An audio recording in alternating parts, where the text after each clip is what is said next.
শৈলকুপায় সারের ব্যাপারে অনেক বদনাম আছে।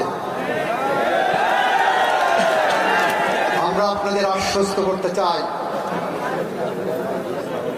যে কোনো কালোবাজারি কঠিন হস্তে দমন করা হবে।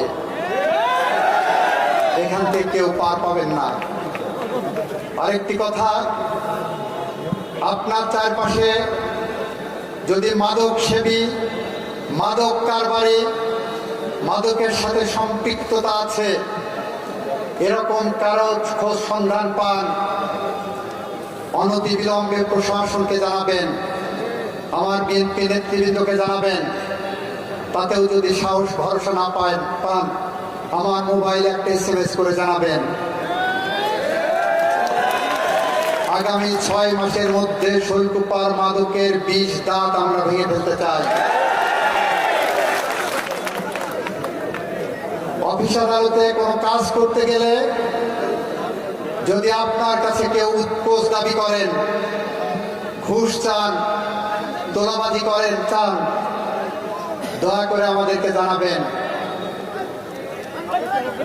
আমরা সেগুলো সমুৎপাটন করব। যদি কোনো কর্মকর্তা সরকারি টাকায় না পোষায়, চাকরি করার দরকার নাই। যদি কোনো দলের নেতাদের দল করতে এসে কোটি কোটি টাকার মালিক হওয়ার স্বপ্ন থেকে থাকে, তার দল করার দরকার নাই।